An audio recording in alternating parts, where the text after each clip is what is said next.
Un télégramme classifié arrive à l'aube. Le 12 août 2025, un ultimatum a été posé au Burkina Faso. Rembourser la dette ou défendre la souveraineté économique tout en acceptant une ponction de 70% de ses réserves d'or. Cette demande brutale exige une réponse immédiate d'Ibrahim Traoré. Si ce dernier accepte, le pays sacrifierait une grande partie de ses ressources stratégiques. Mais si le Burkina Faso refuse, il risque une secousse géopolitique aux répercussions imprévisibles, affectant les prix, l'emploi et la dignité nationale. Ce dilemme dépasse le cadre économique pour toucher à la souveraineté d'un pays. Comment un État doit-il réagir lorsqu'il se trouve pris entre un choix économique dévastateur et un enjeu de pouvoir national? Que se passera-t-il si Ibrahim Traoré choisit l'indépendance sur le plan économique? Le prix de la décision va bien au-delà des chiffres. L'enjeu de cette décision va bien au-delà des simples chiffres financiers. La question centrale est celle de la souveraineté nationale, un concept souvent ignoré lorsqu'il est mis en balance avec des exigences économiques immédiates. Le Burkina Faso fait face à un dilemme historique. Accepter la demande de remboursement, ce qui garantirait une stabilité à court terme, mais au prix d'un renoncement à sa maîtrise de ses ressources naturelles, notamment l'or. Refuser cette ponction imposée pourrait exposer le pays à des représailles économiques sévères, mais offrirait l'opportunité de préserver sa dignité et son indépendance. Ibrahim Traoré, en tant que dirigeant, doit décider non seulement de l'avenir économique du pays, mais aussi de sa place dans l'arène géopolitique mondiale. Ce choix aura des répercussions sur des décennies, façonnant non seulement la politique intérieure du Burkina Faso, mais aussi ses relations avec des puissances économiques mondiales. L'intérêt ici n'est pas seulement de comprendre ce qui est en jeu financièrement, mais de saisir la portée politique et symbolique d'un tel choix. Mais quel sera le coût réel pour les citoyens du Burkina Faso, quelles que soient les décisions prises? Le 12 août 2025, Ibrahim Traoré se retrouve face à un choix crucial. Un télégramme classifié l'informe que le Burkina Faso doit rembourser une dette extérieure de 5,6 milliards de dollars, sous peine de voir ses réserves d'or réquisitionnées à hauteur de 70%. Cette demande, à la fois brutale et immédiate, met le pays dans une position précaire. Les sites miniers essentiels à l'économie nationale sont désormais sous surveillance et les conseillers économiques de Traoré sont divisés. Certains plaident pour une réponse rapide, arguant que le remboursement de la dette stabiliserait le pays à court terme tout en maintenant la coopération avec les créanciers étrangers. D'autres, cependant, y voient une occasion historique de redéfinir la souveraineté économique du Burkina Faso en refusant cette ponction humiliante.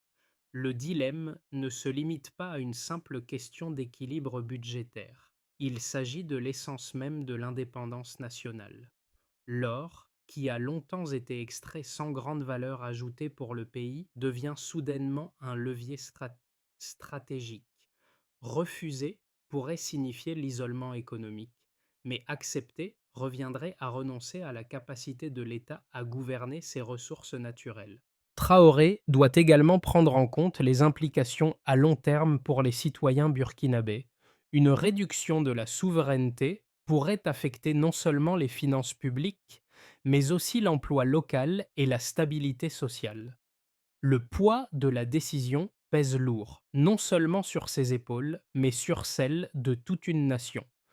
Que se passera-t-il si la souveraineté nationale est sacrifiée pour la stabilité financière immédiate? Ibrahim Traoré n'est pas seul dans cette crise. Autour de lui, plusieurs conseillers apportent des perspectives variées sur la situation. Un économiste expérimenté, qui connaît bien les réalités financières du pays, préconise d'accepter la demande de remboursement. Selon lui, cela garantirait une stabilité économique immédiate et éviterait des conséquences potentielles catastrophiques pour l'économie nationale, notamment la suspension de financement et la fermeture de certaines industries locales. Cette solution semble offrir un répit, un retour à l'ordre, du moins à court terme. Cependant, il existe une tension sous-jacente. À quel prix cette stabilité serait-elle obtenue? En opposition à cette approche pragmatique, une jeune juriste met en lumière une option plus radicale, mais potentiellement plus bénéfique à long terme. Elle plaide pour une révision des clauses minières, en particulier celles qui n'ont jamais été appliquées, pour permettre au pays de récupérer une plus grande part des revenus miniers sans compromettre son indépendance. Cette option présente des risques juridiques, mais elle permettrait au Burkina Faso de reprendre la main sur ses ressources, un pas vers l'autonomie économique. Un autre conseiller, issu du secteur sécuritaire, souligne l'importance de contrôler physiquement les zones minières. Selon lui, la souveraineté du pays commence par la maîtrise de ses espaces stratégiques, ce qui offre à l'État un pouvoir immédiat, quel que soit le choix politique final. Ces trois voies incarnent les trois phases de la crise: stabilité financière, souveraineté juridique et contrôle opérationnel. L'ultimatum lancé par les créanciers étrangers a jeté une ombre sur la politique intérieure du Burkina Faso. Dès la réception du télégramme le 12 août, une série d'événements a été enclenchée. Le gouvernement, dans un premier temps, a pris des mesures discrètes pour sécuriser les zones minières stratégiques. Des unités de l'armée ont été déployées dans les sites aurifères sans communication officielle, mais avec des consignes très claires: maintenir le contrôle sur ces zones critiques, quel que soit le prix à payer. La réactivité du gouvernement a été rapide, mais non sans tension interne. Les ministères concernés ont commencé à anticiper les scénarios possibles, l'achat cherchant à équilibrer les impératifs économiques et la sécurité nationale. Les conseillers économiques, désormais en pleine activité, se sont réunis pour proposer des options. Les discussions ont tourné autour des conditions de la dette et des possibilités de révision des contrats miniers. Certains plaidaient pour une solution pragmatique: accepter l'ultimatum, même au prix d'une humiliation nationale, mais sécuriser la stabilité financière immédiate. D'autres, plus radicaux, préconisaient un rejet pur et simple des demandes extérieures, quitte à risquer une rupture définitive avec les créanciers et à exposer le pays à des sanctions économiques sévères. Une troisième voie, plus subtile, a été mise en avant par un petit groupe de conseillers juridiques qui ont proposé d'explorer les options légales permettant au Burkina Faso de récupérer plus de parts des ressources naturelles sans violer directement les termes de l'accord. Ces propositions ont été mises sur la table, mais la question restait la même: quel serait le prix politique d'un tel choix? Le débat s'est intensifié lorsque des informations ont fuité sur les tensions croissantes entre les autorités burkinabées et les entreprises minières étrangères. À l'extérieur, les marchés réagissaient déjà. Le cours de l'or a commencé à fluctuer, montrant des signes de nervosité face à l'incertitude politique. L'économie burkinabé, qui dépend fortement de l'industrie minière, a commencé à se contracter, les entreprises suspendant certaines opérations, notamment celles qui étaient directement liées aux investissements étrangers. À l'intérieur du pays, la population s'est également mobilisée. Les les syndicats ont organisé des grèves, les groupes politiques ont commencé à se diviser sur la manière de répondre à la crise et les médias locaux ont amplifié les rumeurs, créant un climat d'incertitude. Le gouvernement, bien qu'en crise, a tenté de garder le contrôle de la situation, mais les fissures étaient visibles. Le climat politique est devenu de plus en plus tendu et la division au sein du gouvernement était manifeste. La question de la souveraineté est devenue une ligne de fracture entre les partisans d'une stabilité économique immédiate et ceux d'une souveraineté retrouvée. Mais les répercussions de cette crise ne se sont pas limitées aux cercles gouvernementaux.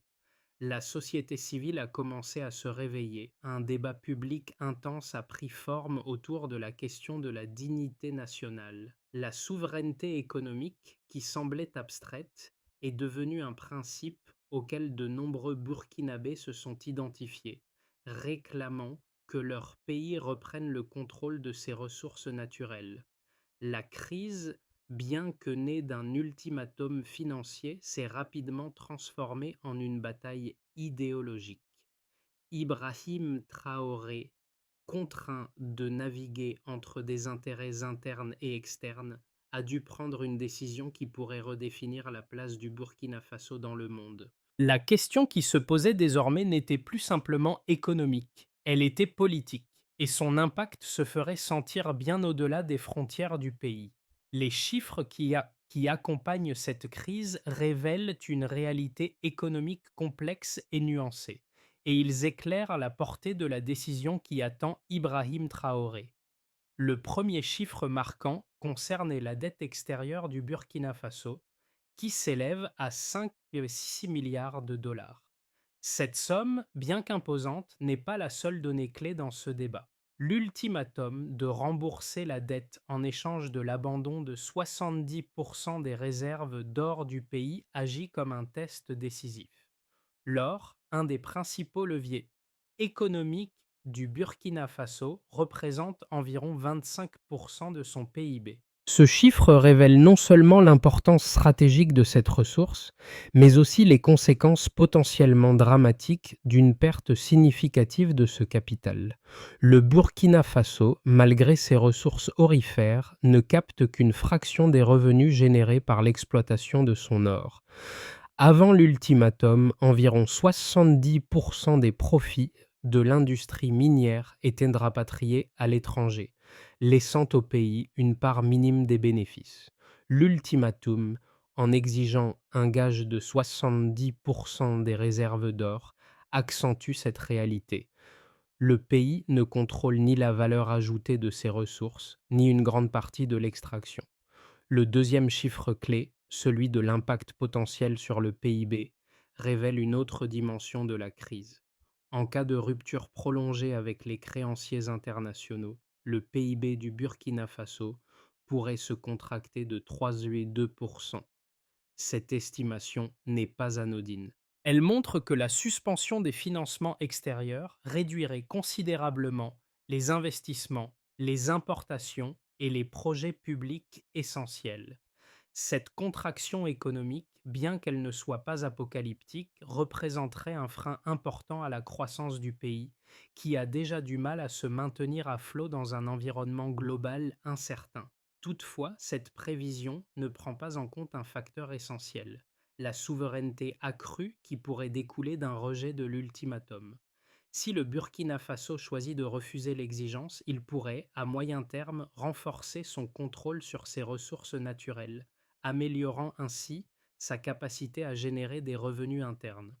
En effet, les recettes fiscales ont déjà augmenté de 6% au premier trimestre, suivant l'intervention dans les zones minières. Ce chiffre est révélateur d'une dynamique intéressante.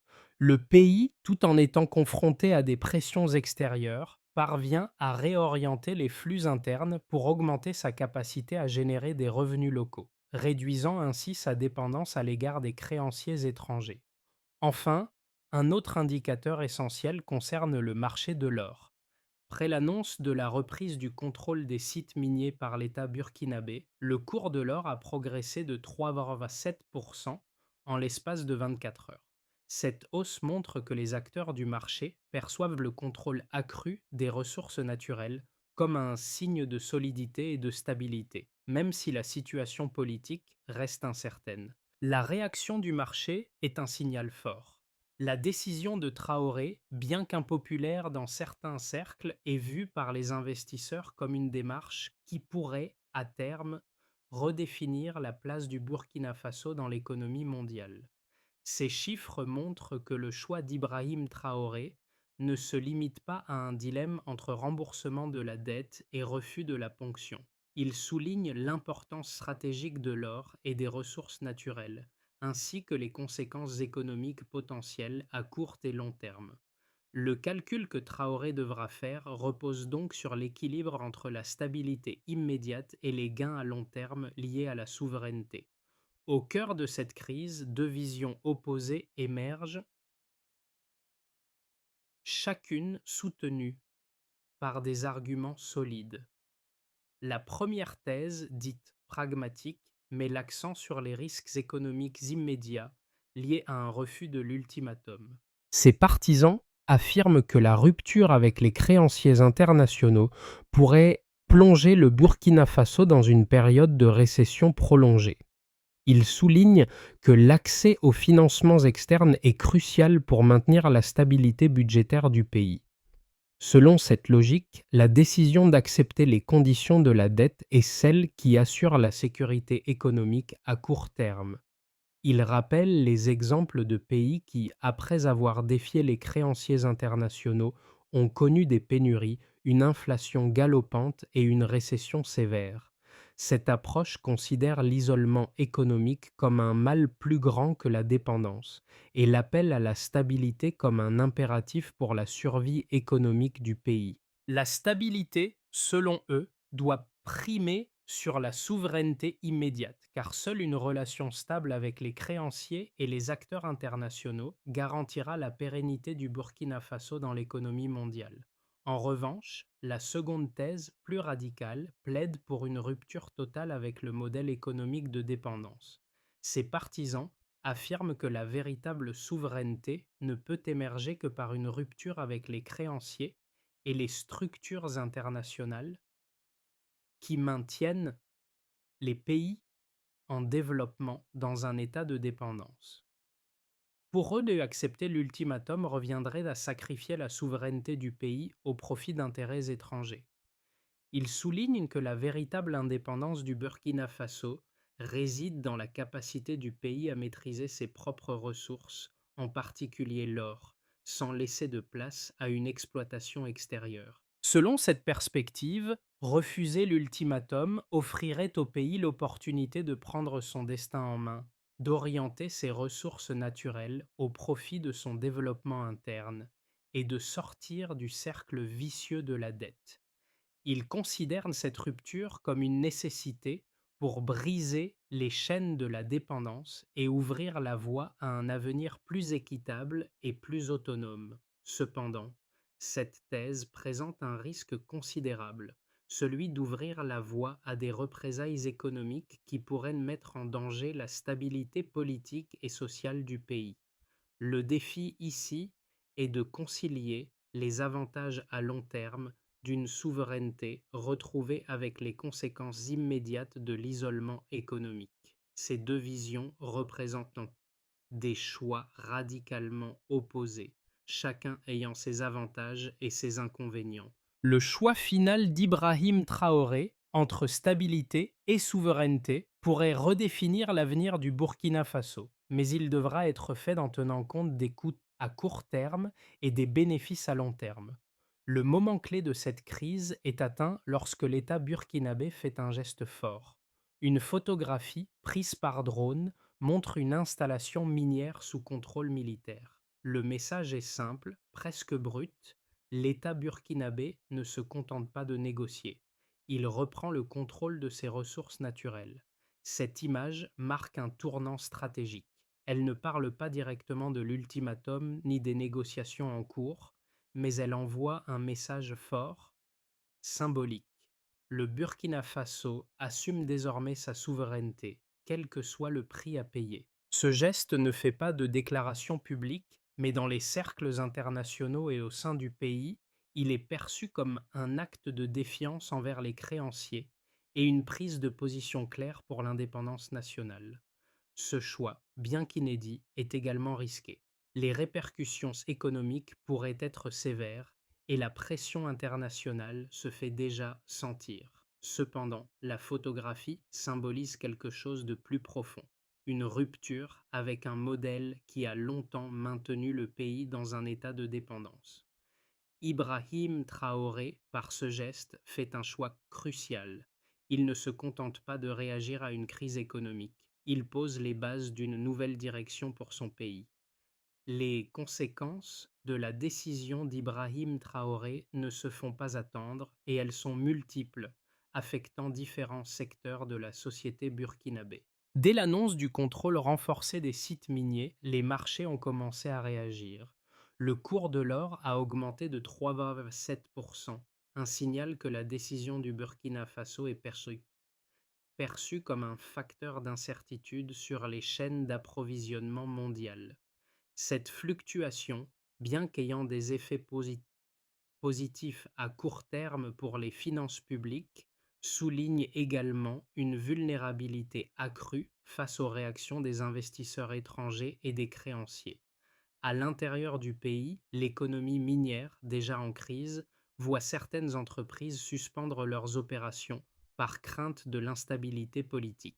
Les grandes compagnies minières étrangères, jusqu'alors principales bénéficiaires des contrats miniers, réévaluent leurs engagements, mais certaines entreprises locales et régionales commencent à se positionner sur ces marchés nouvellement redéfinis, espérant tirer profit d'une meilleure captation des revenus nationaux. Sur le plan social, les conséquences immédiates sont également palpables.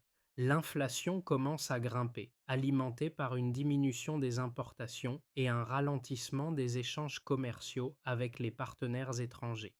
Les prix des biens de consommation augmentent et les plus vulnérables, souvent ceux des zones rurales et des quartiers populaires, commencent à ressentir les effets d'une économie plus fermée. Toutefois, un gain significatif est observé dans l'accès aux emplois locaux dans les secteurs miniers. Les sous-traitants et travailleurs locaux voient leurs chances d'emploi augmenter, car l'État prend une part plus importante dans l'exploitation des ressources naturelles. Cette nouvelle dynamique pourrait transformer les relations économiques internes en réduisant une partie de la dépendance du pays à l'égard des investissements étrangers. Cela représente un premier pas vers l'autonomisation économique du Burkina Faso, même si le pays doit encore naviguer entre les tensions internes et les pressions externes. Sur le plan politique, cette décision marque un tournant. La question de la souveraineté économique prend une nouvelle dimension dans le débat public. Les citoyens, jusque-là passifs dans ce type de décision, commencent à discuter ouvertement des notions de dépendance et de pouvoir économique. Les partis politiques et les syndicats s'emparent du sujet et de nouvelles voix commencent à émerger pour revendiquer un contrôle national plus direct sur les ressources stratégiques. La rupture avec l'ordre économique mondial ne signifie pas seulement un affrontement avec les créanciers, mais aussi une reconfiguration des relations sociales et politiques à l'intérieur même du pays. La souveraineté, désormais au cœur des débats nationaux, devient une question qui dépasse les murs du gouvernement et touche directement les citoyens. Mais la question demeure, cette autonomie retrouvée sera-t-elle suffisante pour affronter les défis économiques qui se dressent sur le chemin du Burkina Faso? Dans les 6 à 12 mois suivant la décision prise par Ibrahim Traoré, 3 scénarios sont possibles, chacun ayant ses propres implications pour le Burkina Faso. Dans un premier cas de figure, celui de l'ajustement sous contrainte, on envisage une période difficile, mais gérable. Le pays maintient sa souveraineté tout en faisant face à des pressions économiques considérables. Les relations avec certains créanciers restent tendues, mais un dialogue minimal permet d'éviter une rupture totale. L'économie progresse lentement, portée par une meilleure captation des revenus miniers, sans pour autant compenser entièrement la réduction des financements extérieurs. L'État doit prioriser les dépenses essentielles et accepter une croissance modérée. La stabilité est préservée, mais elle dépend d'une vigilance constante et d'une capacité à naviguer entre les contraintes extérieures et les besoins internes. Ce scénario permet au pays de garder son indépendance tout en assurant une certaine résilience face à la pression économique. Dans une version plus favorable, celle de la reconfiguration régionale, la décision de Traoré déclenche un effet d'entraînement. La coopération avec les pays voisins, notamment le Mali et le Niger, s'intensifie, sécurisant ainsi les flux commerciaux et les infrastructures critiques. Le pays commence à établir de nouveaux partenariats, plus équilibrés, avec des acteurs régionaux et asiatiques qui permettent de réduire les dépendances extérieures. Les recettes publiques gagnent en prévisibilité et la confiance interne se renforce. Le Burkina Faso se positionne alors comme un acteur régional affirmé, tout en maintenant des relations diplomatiques stratégiques avec ses partenaires internationaux. Ce scénario optimiste mise sur la diversification économique et une gestion plus autonome des ressources naturelles pour offrir un avenir plus stable et plus équilibré. Et dans l'hypothèse la plus difficile, celle de la crête étroite, les tensions économiques s'aggravent. Les restrictions financières se durcissent, l'accès aux marchés internationaux se complique et l'investissement privé ralentit fortement. L'inflation pèse davantage sur les ménages, mettant à l'épreuve la cohésion sociale. Le pays se trouve dans une position difficile où la souveraineté est préservée sur le principe, mais au prix d'une résilience économique sollicitée en continu. L'État devra gérer l'urgence plutôt que la transformation, et l'instabilité sociale pourrait alimenter des tensions internes. Dans ce scénario, la rupture avec les créanciers se traduit par un coût économique élevé et l'avenir du pays dépendra de sa capacité à surmonter ces défis. Ces trois scénarios ne sont pas des prédictions absolues, mais plutôt des cadres de lecture. Le chemin que prendra le Burkina Faso dépendra de sa capacité à ajuster ses priorités internes tout en répondant aux pressions extérieures. Le défi réside dans la gestion de cette transition entre souveraineté retrouvée et pression économique persistante. Les répercussions de la décision d'Ibrahim Traoré ne sont pas seulement politiques ou économiques, elles touchent directement la vie des citoyens burkinabés. Pour les travailleurs du secteur public, le choix du gouvernement représente un signal fort.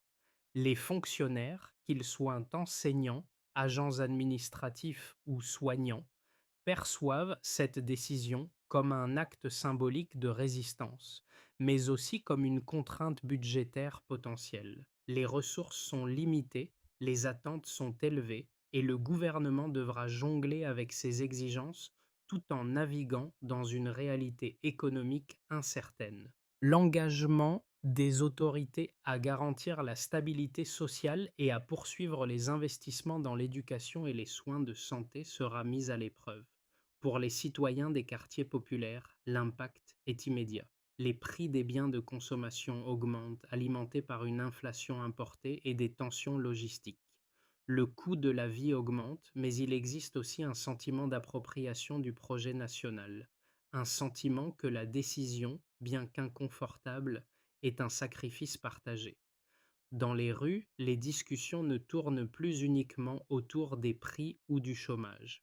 Les Burkinabés commencent à parler de dignité nationale, de souveraineté et de ce que signifie être maître de ses ressources. Cette évolution dans le discours public est peut-être l'une des plus grandes victoires politiques du gouvernement, bien qu'elle ne garantisse pas une stabilité économique immédiate. Les jeunes et les entrepreneurs locaux, eux, voient dans cette crise une opportunité, mais aussi un défi. Les petites entreprises, en particulier celles du secteur minier et agricole, bénéficient d'un accès élargi au marché interne, mais elles doivent composer avec une volatilité accrue. Le risque est plus élevé, mais les marges potentielles sont aussi plus grandes.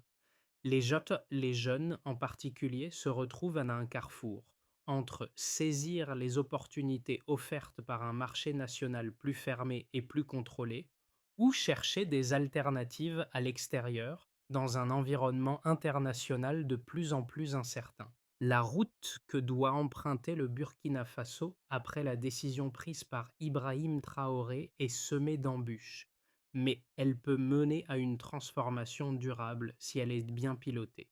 D'abord, la première étape clé sera de consolider le contrôle des sites miniers et d'instaurer une supervision indépendante des flux financiers. Cette structure devra garantir que les revenus générés par les ressources naturelles sont réinvestis efficacement dans l'économie nationale, en particulier dans les secteurs stratégiques comme l'agriculture, les infrastructures et l'éducation. L'objectif est de réduire la dépendance à l'or tout en maximisant la valeur ajoutée nationale. Ensuite, la deuxième étape consistera à renforcer les mécanismes de transparence et de responsabilité. Le gouvernement burkinabé devra créer des audits réguliers et des rapports publics sur l'utilisation des ressources et des revenus miniers. Cela contribuera non seulement à renforcer la crédibilité interne, mais aussi à apaiser les inquiétudes des partenaires internationaux qui observent de près les évolutions politiques et économiques du pays. La transparence dans la gestion des ressources sera cruciale pour maintenir la confiance des citoyens et des investisseurs locaux. Puis, le Burkina Faso devra mettre en place des politiques économiques de diversification. L'accent devra être mis sur des secteurs autres que l'exploitation minière, comme l'agriculture durable, les énergies renouvelables et le développement des infrastructures locales. La diversification économique réduira la vulnérabilité du pays aux chocs extérieurs et offrira des opportunités de croissance à long terme. Pour cela, des partenariats régionaux seront essentiels pour permettre au Burkina Faso de sécuriser des ressources et des savoir-faire qui lui manqueront à court terme. Enfin, l'un des aspects les plus cruciaux sera l'adaptation des politiques sociales. L'État devra mettre en place des filets de sécurité pour protéger les populations les plus vulnérables face aux ajustements économiques. Les les jeunes, en particulier, doivent être soutenus dans leur formation et leur insertion professionnelle afin de renforcer la cohésion sociale et d'assurer que la transition vers une économie plus souveraine ne se fasse pas au détriment de la population la plus fragile.